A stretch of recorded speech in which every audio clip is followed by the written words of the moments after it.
এক ছিল গরিব কৃষক, নাম ছিল মাধব।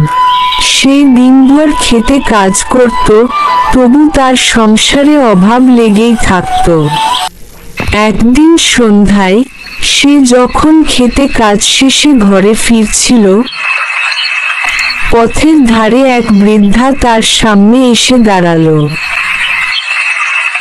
বৃদ্ধার চেহারা অদ্ভুত, চোখ দুটো জ্বলজ্বল করছে, মুখে এক রহস্যময়ী হাসি।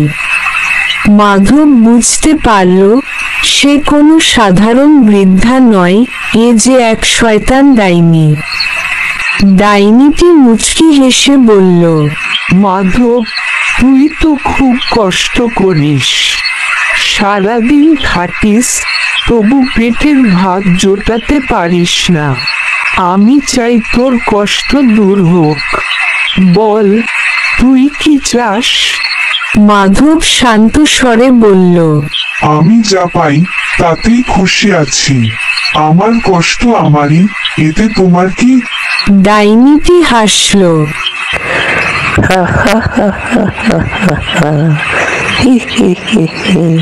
তুই বোকা, আমি চাইলে তোকে রাজ্যের ধন সম্পদ দিতে পারি। তুই চাইলেই তোর মাঠে সোনা ফলে উঠবে, তোর গরু ছাগল এ বেড়ে যাবে। কেবল তোর একটা ছোট্ট শর্ত মানতে হবে।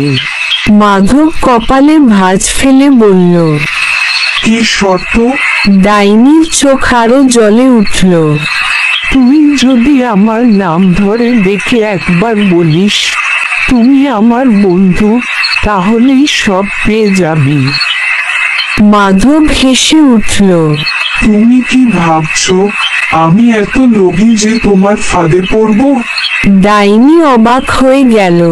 তুই কি সত্যি কিছুই চাস না?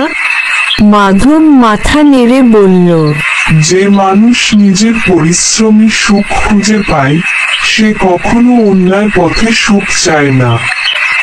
ডাইনির মুখ মলিন হয়ে গেল। সে অনেকক্ষণ মাধবকে দেখল, তারপর ধোঁয়ার মতো মিলিয়ে গেল। সে রাতের পর মাধবের জমিতে আশ্চর্যজনকভাবে ফসল ভালো ফলতে লাগল।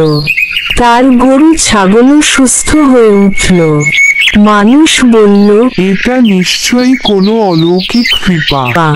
কিন্তু মাধব জানত সত্যিকারের কৃপা তার নিজের সততা আর পরিশ্রমেই আছে।